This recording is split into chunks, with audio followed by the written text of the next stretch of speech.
Blessed Sunday sa ating lahat. Today is very important day for the Christians, especially those mga Roman Catholic believers po, because this is the Sunday that we are going to start ang sabihin natin Holy Week po. No? And what is Holy Week? Now, I hope everybody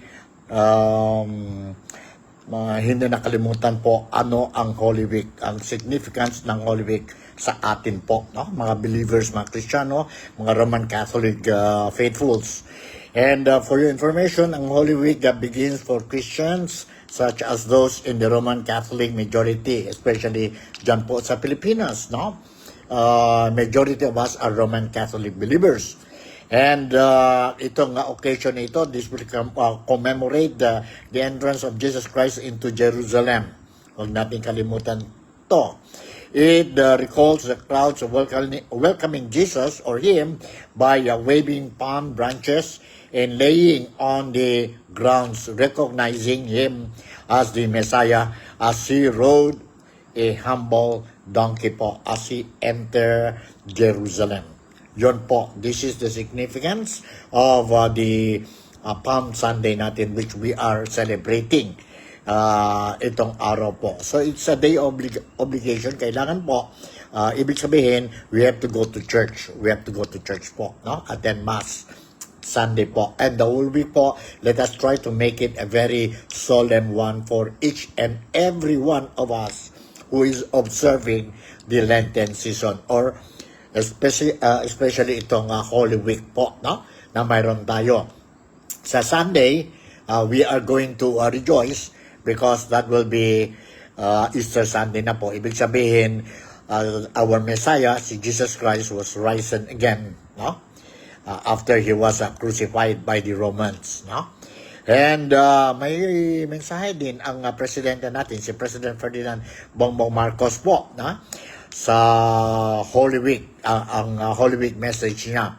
Nandito po, let me read you this message po. President Ferdinand Marcos Jr. encouraged the public to renew its commitment to the faith inspired by self-service as millions of Filipinos begin the solemn observance of Holy Week.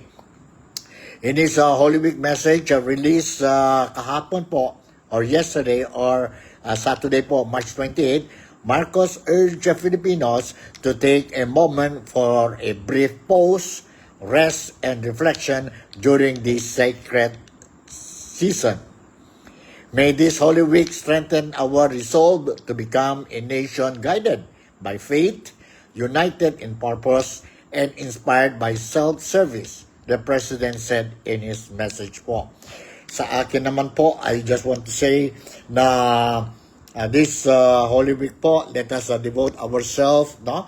Ask forgiveness and prepare for the rising of Jesus Christ po, our Messiah po, on Sunday po. Let us rejoice. After 40 days of sacrifices po, on Sunday, our Lenten season will end, no? And sana lang po lahat itong mga magnanakaw, sabihin natin mga magnanakaw, sorry po because galit na galit din ako po sa mga tao who, sabihin natin po, nagnakaw ang pera, taxpayers money natin po. Diyan po sa problema natin ang flood control projects po. Sana lang itong mga tao involved sa flood control projects and other corruption activities sa Pilipinas po, itong Holy Week po, they will realize na what they have done was a really immortal sin po. Immortal sin to the Filipinos po. And sana lang po, they will change, they will return, they will tell the truth to the Filipino nation na they regretted for what they have done po. No? And sana lang po ang gobyerno natin po will also realize na and give what ang clamor ng mga Filipinos mo. We want these people, although we are a peace-loving people, God-fearing people, ang mga Filipinos po, but we want, now, as we forgive them for what they have done to us, no?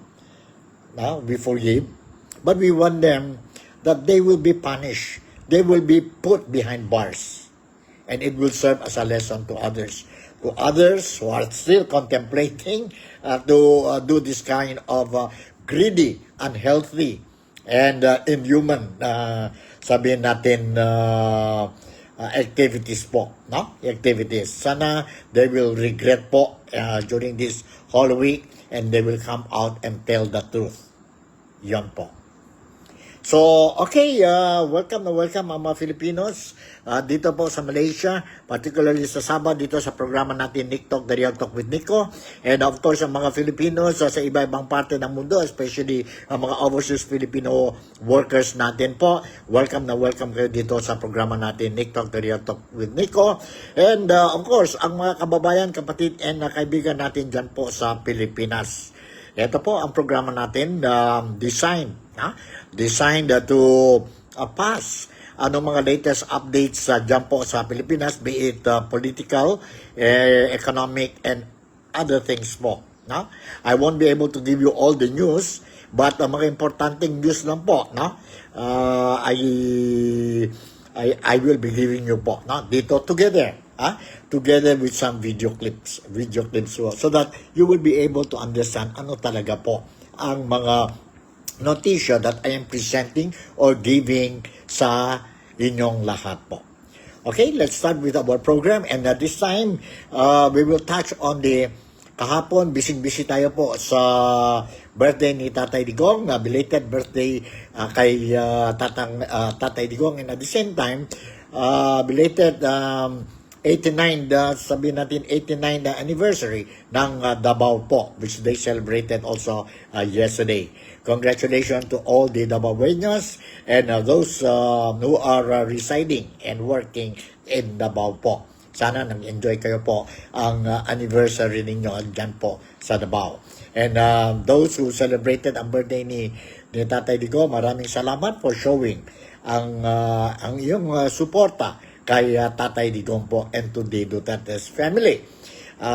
Narinig ko, nakita natin po na hindi lang ang mga Filipino sa Pilipinas, they celebrated ang 81 na birthday of Tatay Digong, but also ang mga iba-ibang Filipinos po together with their other friends sa iba-ibang nasyon, no? They celebrated ang birthday ni Tatay Digong kahapon. Alright. Now, let's go back to the issue of itong impeachment ni Inday Sara Duterte, because this is a hot issue dyan po sa Pilipinas. And this time around, I'm going to share with you po ang video clip between very responsible, well-accepted media personality dyan po sa Pilipinas by many Filipinos po. And I'm referring to Karen Davila, wherein she interviewed ang chairperson or chairman or chairwoman ng House of Representatives Justice Committee, si Representative Gerville Luistro, the other day po, no? And they discussed about the issue, itong ongoing hearing proper carried out by the Justice Committee of the House of Representatives po. And the next hearing will be on April 14. The first day of hearing po was carried out last March 25, and it's not a trial, but it is a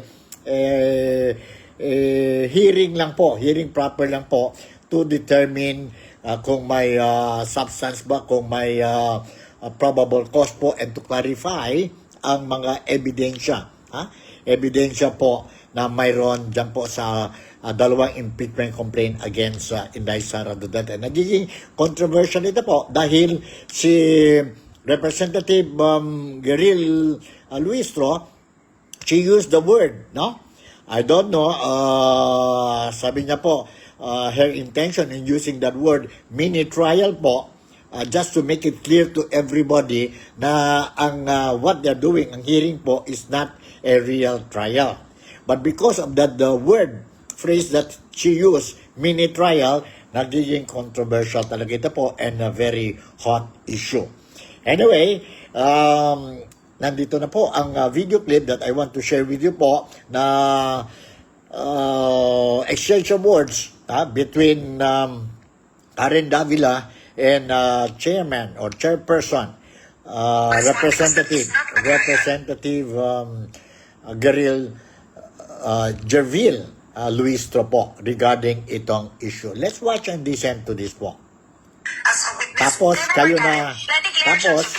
kayo nang bahala po to assess, make your own opinion regarding itong issue po, no?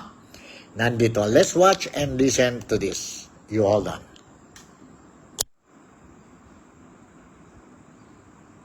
Remember, Karen, na-declare siyang sufficient in form, na-declare siyang sufficient in substance, na-declare din siyang sufficient in ground. Under the rules, why not send it to a vote already? It's already been declared sufficient in ground. Why not send it to a vote? That's the question of the rules. Because the rules provide for a hearing proper. Oh, wait, what's supposed to do? But ma'am, isn't this also an opportunity for grandstanding? So ang tanong ko, what is the role of the members? You know, he can choose not to respond. Yeah, but you know what? A person can choose not to respond. It is within the right of any person to choose not to respond because that is not a trial. Kaya yan yung tanong ko eh. Aren't you already crossing the line at this point by you're actually, ang pinapasabihan nyo are improbable evidence ha? Nandun na kayo eh. Let's say you cite a person in contempt, i-detain nyo, ipapakulong nyo. Hindi ba trabaho na yan sa actual impeachment trial? Parang you are really acting like a court. Etong tanong. So Attorney Boa goes there. I'll give you a scenario. He refuses to answer questions. He'll say, I don't believe that this is the forum. Right? Let's say hypothetically. You have to remember, they have a defense strategy.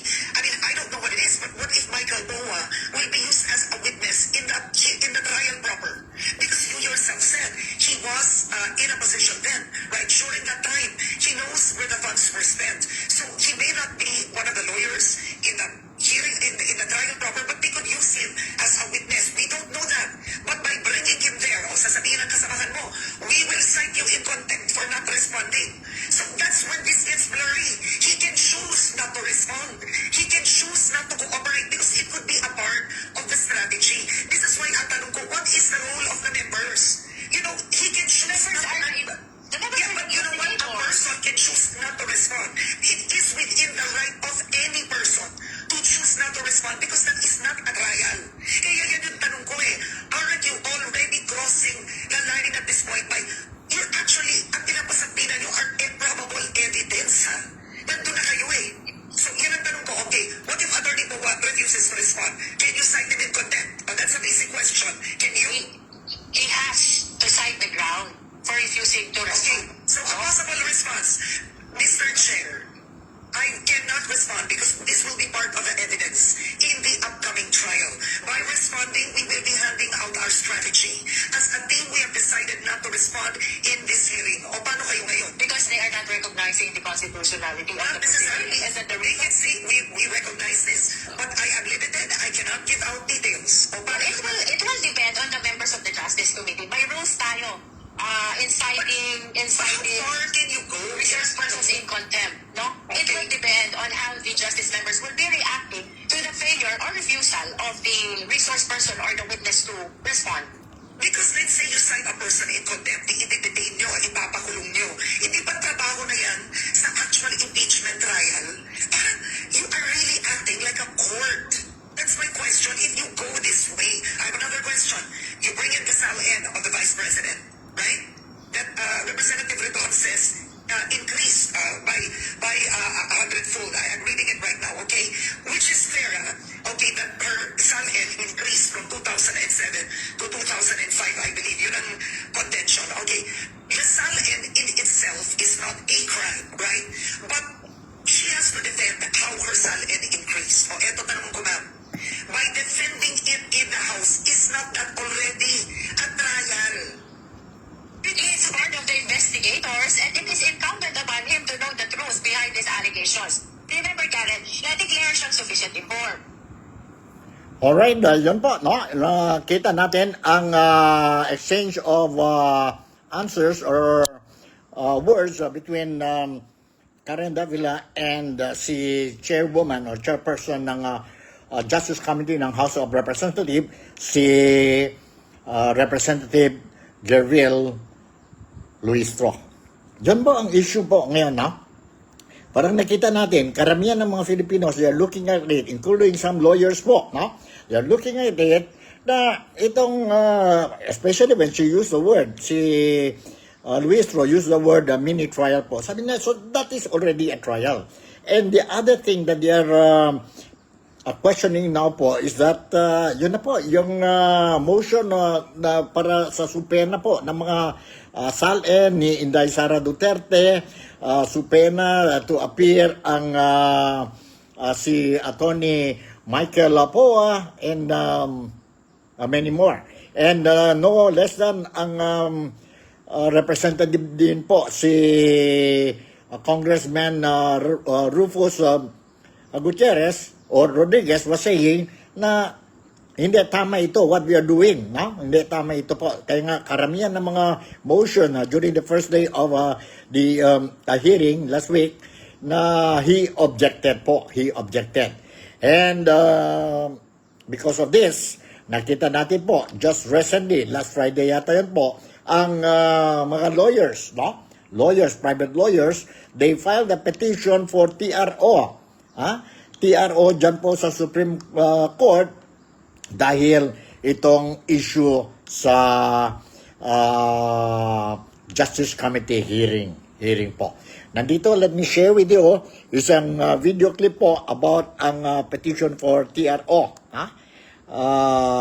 filed by lawyers dyan po sa Pilipinas, and identified din sila po sa supporters ni mga Dutertes po. But anyway, nandito ang report. Let's watch and listen to this. Hold on po, nandito. Hold on, and let's watch. Formal na hinamo ng mga abogadong taga-suporta ni Vice President Sara Duterte ang ongoing impeachment proceedings sa House Committee on Justice. Nagsumite sina Attorney Israelito Torion, Attorney Resi Angeli Rizada Nolasco, Attorney Raul Lambino, Attorney Vic Rodriguez at anim pa mga taga-suporta ni VP Sara ng petition for certiorari and prohibition with a prayer for a temporary restraining order sa Korte Suprema para questionin ang mga ginawang hakbang ng House Justice Committee tulad na lang ng pag-i-issue ng subpoena sa Office of the Ombudsman at National Bureau of Investigation para maglabas ng mga dokumento makatutulong sa impeachment proceedings. Kabilang na nga rito ang SALN ni VP Sara at NBI records ng mga umano'y pagbabanta ng bise laban sa first couple at dati House Speaker Martin Romualdez. The court finds the challenge is simple but serious. The House Committee on Justice conduct the strict threshold discipline required by the Constitution and by the House rules on impeachment. It allowed the third impeachment complaints to survive despite defects in form and substance, and then attempted to cure those defects through a subpoena-driven evidentiary process. Nilinaw ng mga petitioner na hindi sila naghahain ng petisyon para absueltuhin sa pananagutan si VP Sara. It is about it that accountability remains constitutional. Impeachment is a grave constitutional process.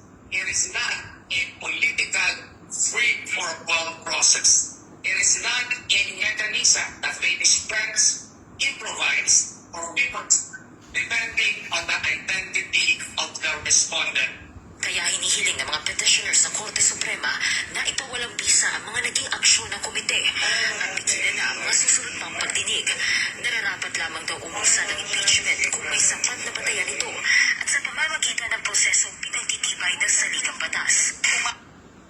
Alright, yun po, no? Yun ang report na rinig ninyo po, nakita ninyo po, galing sa Manila. Okay, sa mga national papers or media sa Pilipinas po. Ano naman ang reaksyon ni Vice President Inday Sara Duterte tungkol itong move initiated by the lawyers?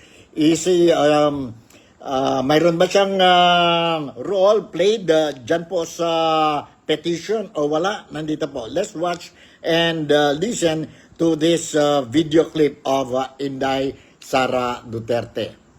Sana yan po. Video clip ni Inday Sara Duterte. Nandito po. Let's watch and listen to this po. Hold on. Alright. Nandito. Kasi na nagkonsulta sa akin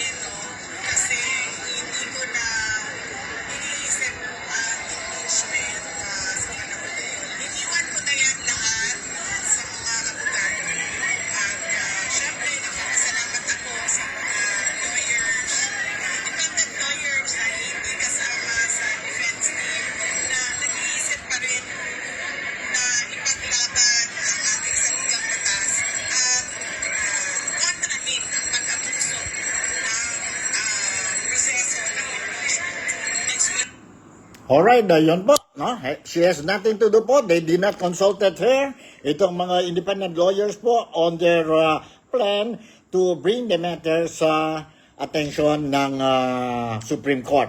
Now, let's wait until ang desisyon ng Supreme Court whether magbigay ba yon ang TRO to stop first temporarily ang hearing ni Inday Sara Duterte, yung impeachment complaint po.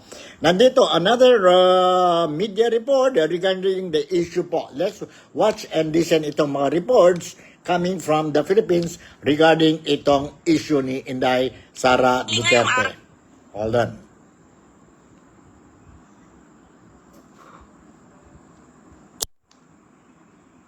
Sa Korte Suprema ng ilang abogado na ipatigil ang pagdinig ng House Justice Committee sa impeachment complaints laban kay Vice President Sara Duterte. Nilinaw nilang inihain nila ang petisyon bilang taxpayer. Isa sa kinukontra nila ang umano'y pagturing na mini-trial sa impeachment proceedings sa Kamara.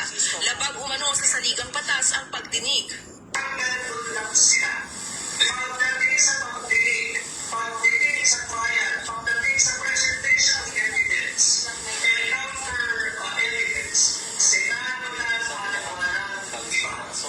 Kabilang sa mga respondents sa petisyon sina Justice Committee Chair Jervil Luistro at House Speaker Faustino Boji D. III.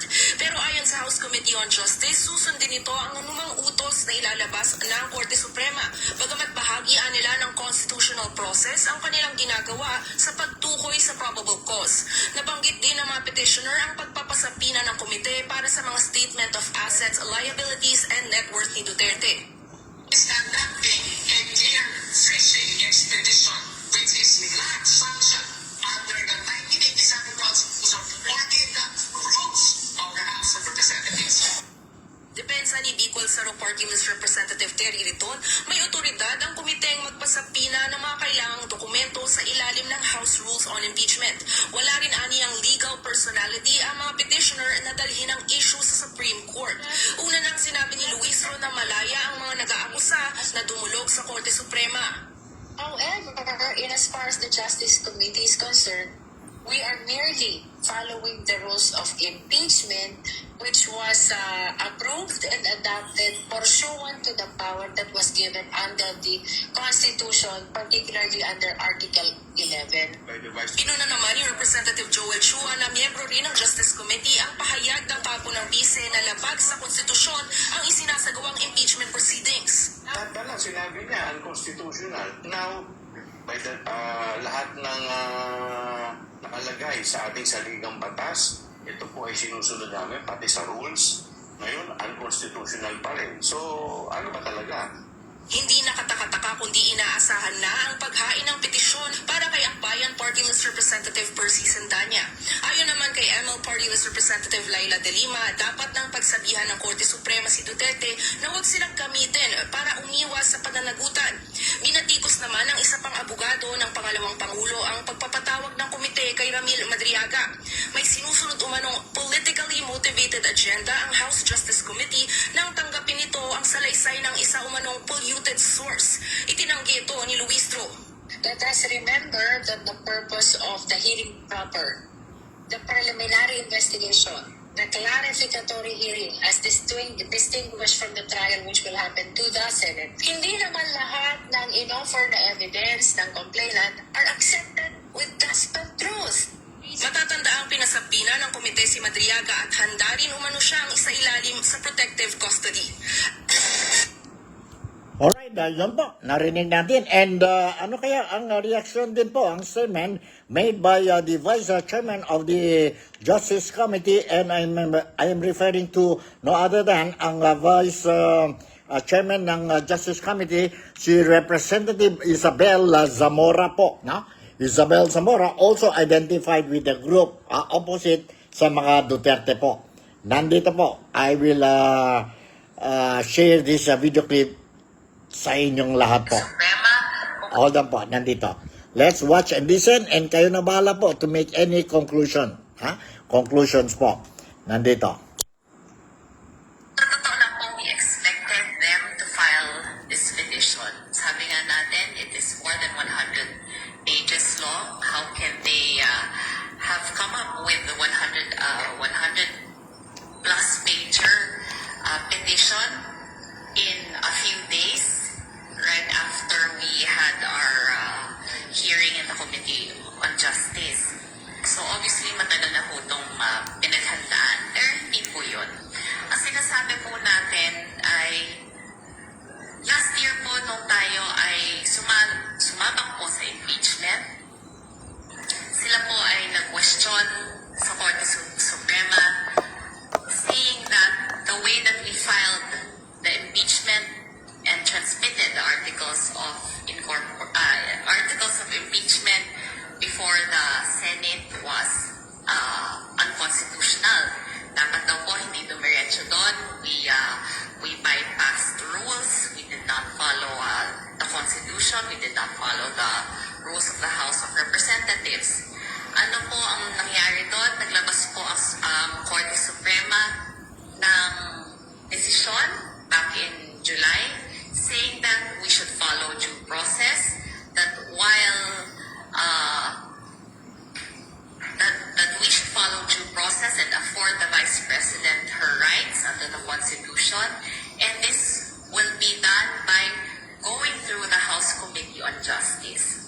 So kaya ngayon, nagtataka kami na kung kailan sumusunod po kami sa desisyon ng Korte Suprema, kung kailan po bawat letra ng House Committee on Justice rules and the rules of impeachment of the House of Representatives, bawat letra po ay sinusunod namin. Kini-question po na naman nila ito. Sumusunod lang naman po kami sa aming tungkulin under the Constitution and as dictated by the Supreme Court in the decision in the Duterte case. Alright, yun po. Narinig natin na si Representative Isabel Zamora po. Bahala na kayo, no? You make your own decision po. So, klarong-klaro. For me, let us wait until lumabas na po, maglabas ang decision ng Supreme Court regarding itong issue po. Whether tama ba ang Justice Committee, what they are doing is hindi overboard, no? Pwede sila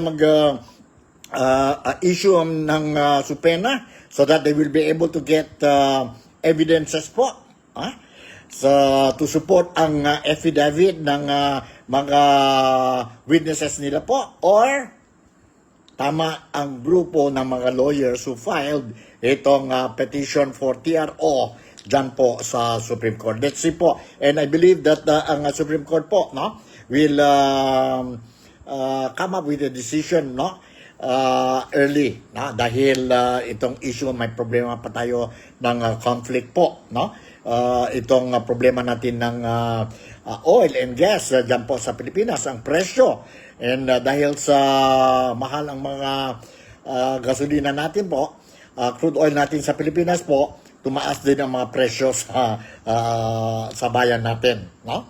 So, karamihan, based on my random survey dito sa mga Filipino sa Sabah, particularly sa Kota Kinabalu po, karamihan ng mga Filipinos po, gusto namin dito po na itigil na, kung pwede, itigil na itong impeachment proceeding ngayon po, dahil kailangan ang mga opisyales, ang gobyerno natin po, to focus a bigger problem, and that is the jumbo high price ng mga essential goods dyan po sa Pilipinas, which is really affecting ang daily lives of many Filipinos, especially ang mga mahirap po.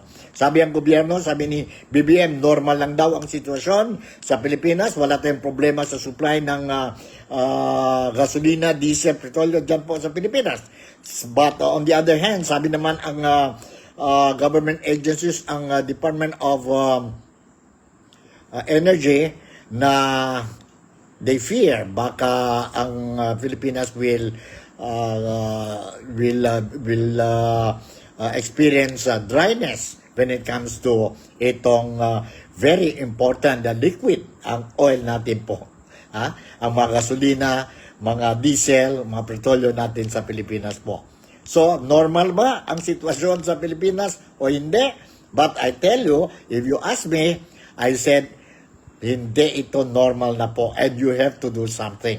You have to do something so that itong problema po will not be, sabihin natin, worsen po. No? Capable ba ang gobyerno natin o hindi? That it has to be, we have to see what are the measures that they are going to take. No?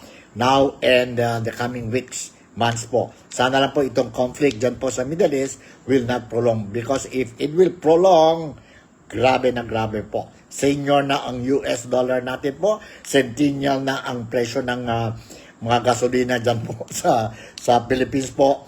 And we, the Filipinos, are feeling the pinch na po, ang negative effect itong conflict sa Middle East po between America, join forces with Israel against Iran po.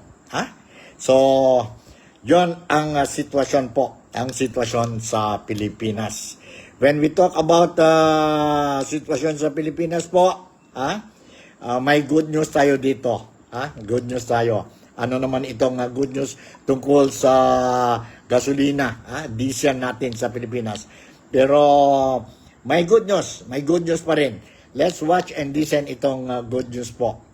Sandali po, saan yung good news Ang good news is, sana yun po. Ito ang good news po, sandali.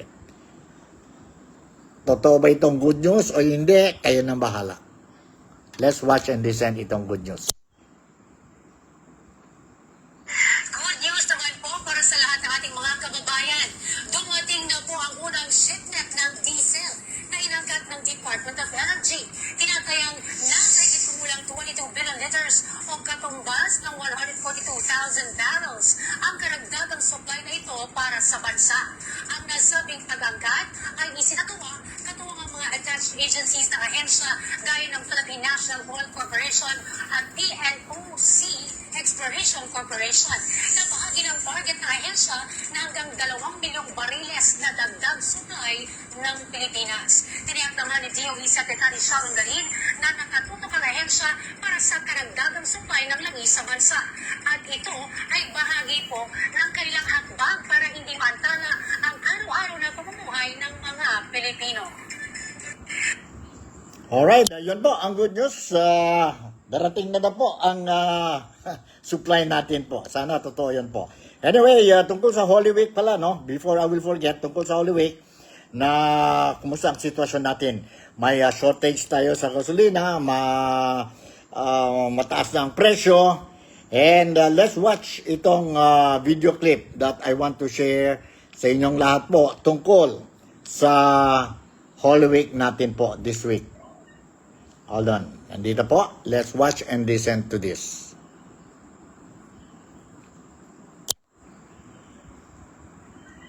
Pahirapan na ang sumakay ang mga pasaherong pauwi sa ilang probinsya dito sa Parañaque Integrated Terminal Exchange o PTEX. Bukod sa karaniwang tagsa ng mga pasahero dahil Semana Santa ay nagbawas din daw ng bus yung ilang kumpanya dahil nga sa sobrang mahal ng diesel.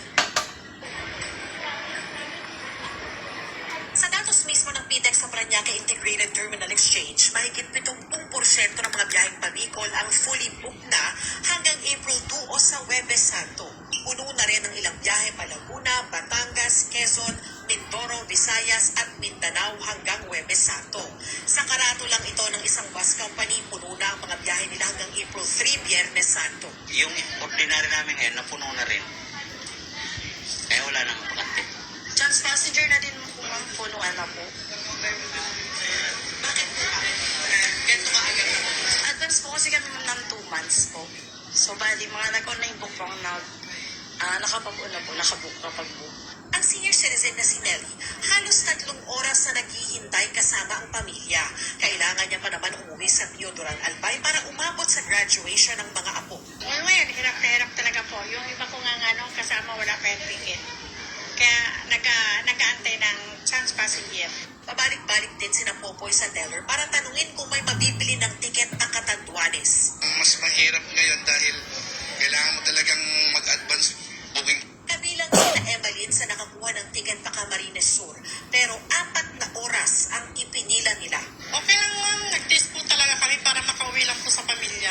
Ang ibang pasahero naman gaya ni Antonio na 2 oras nang naghihintay, baka raw sumuko na. Kinakalitan ko ba? Isang buwan kong ginagirapan ko. Para may pamasay ba? Nagpapakasakali ba? Kung baka mayroon pa. Wala na. Uy, balik-balik. Ang iba naman, no choice na sa mas mataas na pamasahe. Dagdag pang problema ngayon na nagbawas ang biyayang nilang bus company dahil sa napakamahal na presyo ng diesel. Ayon sa PTEX, nakikipagtulungan na raw sila sa mga bus company at sa DOTR at LTFRB para masigurong may sapat na masasakyan ang mga pasahero. Time around, upang masigurado lang no, na ma-optimize their legal operations, ngayon sisiguraduhin mo nila na fully book yung kanilang mga sasakyan bago sila mag-clear, which means pagkakaroon ng konting paghihintay at konting pagpila yung ating mga kaumbayan. Nagbigay ang LTFRB ng mahigit 1,200 special permits sa mga pampasaherong bus sa buong bansa. Patuloy rin silang nagmo-monitor kung kailangang maglabas pa ng karagdagang special permit. Pero hindi dapat makaranas ng dagdag na pamasaya ang mga pasahero ngayong hindi pa naaaprubahan ang taas pasahe. Sa Baguio City, aabot sa 50% ng mga karaniwang bumabiyaheng pampasaherong bus ang tumigil dahil pa rin sa mahal na krudo. Hinabaan na rin ng ilang bus company ang agwat ng kanilang mga biyahe ayon sa Baguio City Traffic Enforcement Unit. Ayon sa pamunuan ng PTEX, nasa 190,000 yung mga pasaherong babiyahe rito ngayong weekend. Yung pinakamarami ay inaasahan sa darating na Miyerkules kung kailan huling araw na ng pasok ng karamihan. Maaari rin umabot sa mahigit 200,000 kada araw yung babiyahe rito next week. Yan ang latest mula rito sa Parañaque. Balik sa iyo, Pia.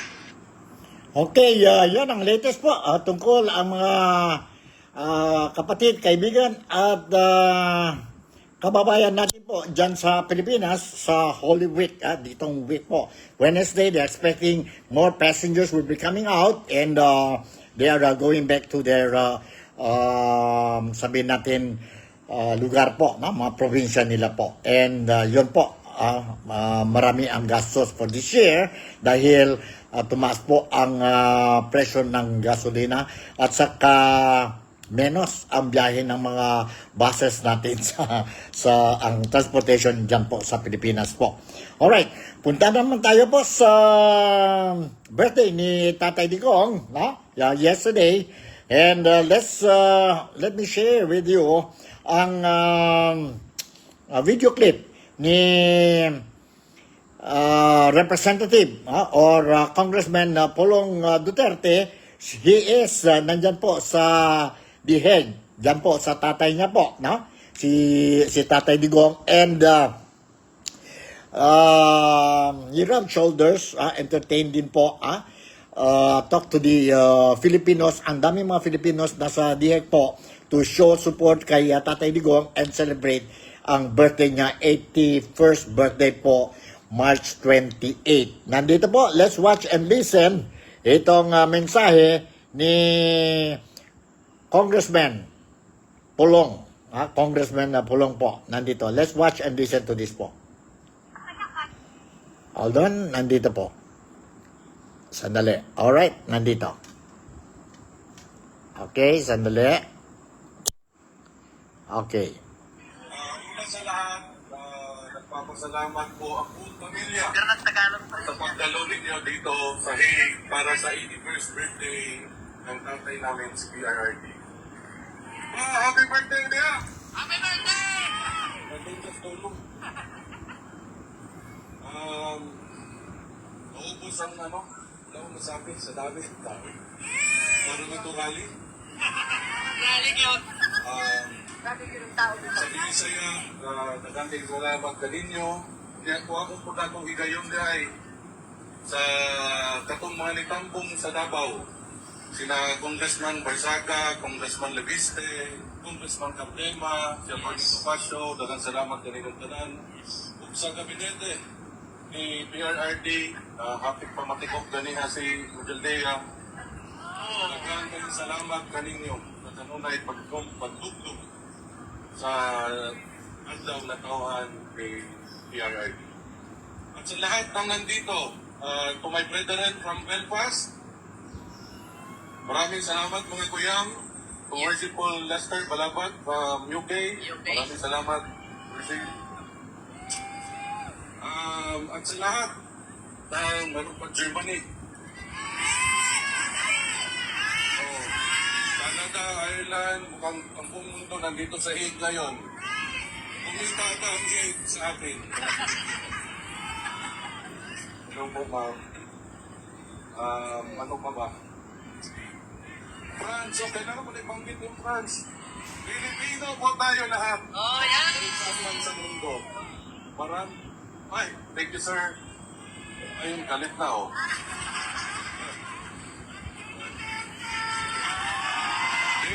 Thank you.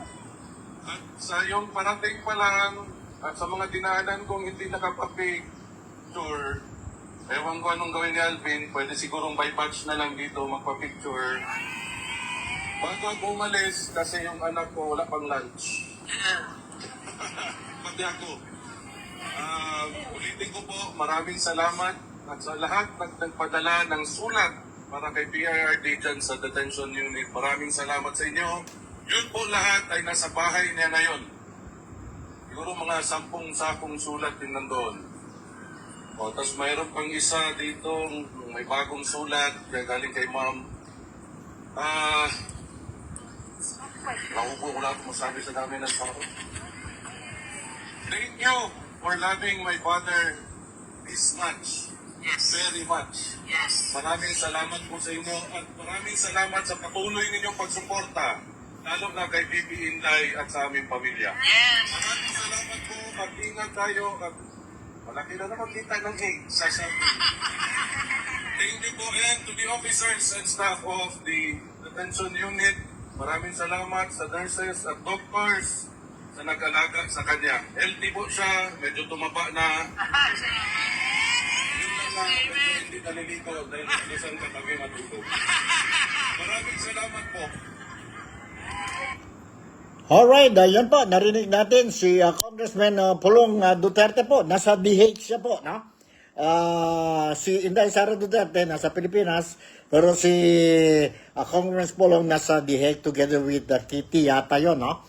Si Kitty po. So yun po, ang daming tao pumunta doon po sa birthday ni Tatay Digong, and according to Congressman Pulong, na mayroon 10 sacks of letters po, imagine, sa galing sa iba-ibang parte ng mundo po. Greetings, birthday greetings kay Tatay Digong.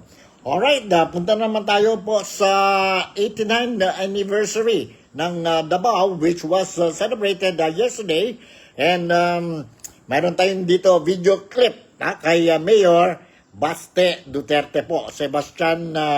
Mayor Sebastian Duterte. Let's watch and listen. Itong mensahe niya po during the anniversary celebration kahapon dyan po sa Davao.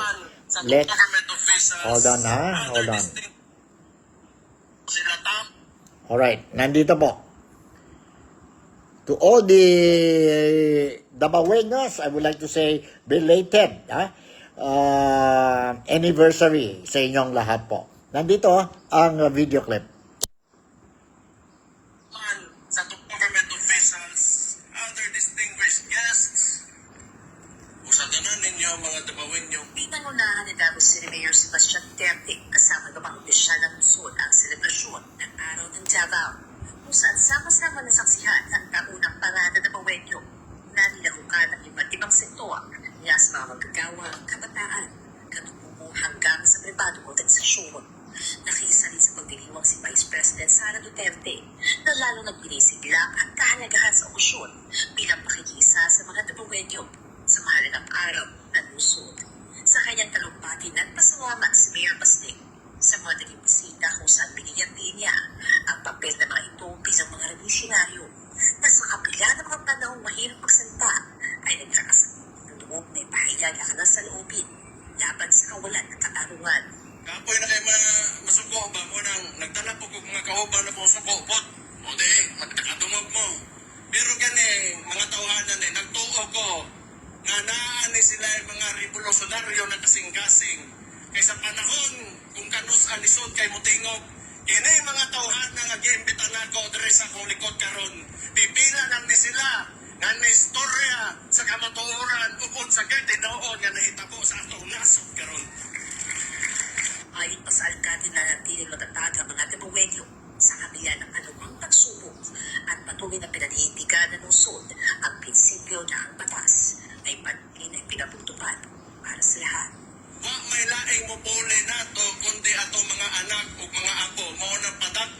sila, ugayaan na to sila taman sa tungkaya, ug taman sa tungkayang ihatag nga gugma nila. Padakon ninyo nga bot-botan o disiplinado. Ispuhon sila mo puli, ang katong mga problema, mga sulbad na to karon, pag-una ilang problemahon, kay kita'y mo sulbad ang nagatagaan na to silang nindot nga kaugmaon. Mao gani akong palikon sa inyo at tanan diri sa tagbayan nato. Walay tato, walay pobre, walay bayot, walay tomboy, walay laki, walay babae, walay tiguwang, walay bata. Basta kita tanan, pagsulti ang balaod, patas na. Sa huli muli nagpahayag ang salamat si Mayor Duterte sa bawat napawenyo na patuloy na nag-aambag sa pag-ulat ng lungsod. Isang patunay na ang diwa ng pagkakaisa at malasakit ang ubed na lakas ng Davao City. Kitang tanan diri patas, tanan tamulin niya. Mao na importante. E aron atong lugar, nindot o organisado, plastan. Salamat kayo sa inyong pagtuman, anak. Kana nakita na ko sukat sa akong pagkagamay pa diri. Thank you kayo mga tabawin niyo. Alright, yan po, si Mayor Baste o Sebastian Duterte po, ang portion of his speech kahapon po sa anibersaryo ng Davao, 89th anniversary po. No? And one of the guest speaker dyan po sa seremonya o sa celebration po, no? Is the former Executive Secretary of Tatay Digong, si former Executive Secretary Macaldea po. While he was delivering his speech po, parang nag-stroke yata yun po or he felt something strange sa katawan niya po. And immediately, he was brought to the hospital. Nandito po ang video clip po just for you to be able to see, to see what really happened kay former Executive Secretary Macaldea po. Macaldea. Nandito po. Let's watch and listen to this. Hold on. Nandito po.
Yan po, yan what happened to former Executive Secretary Macaldea po during nag-deliver siya ang speech kahapon po dyan sa Davao.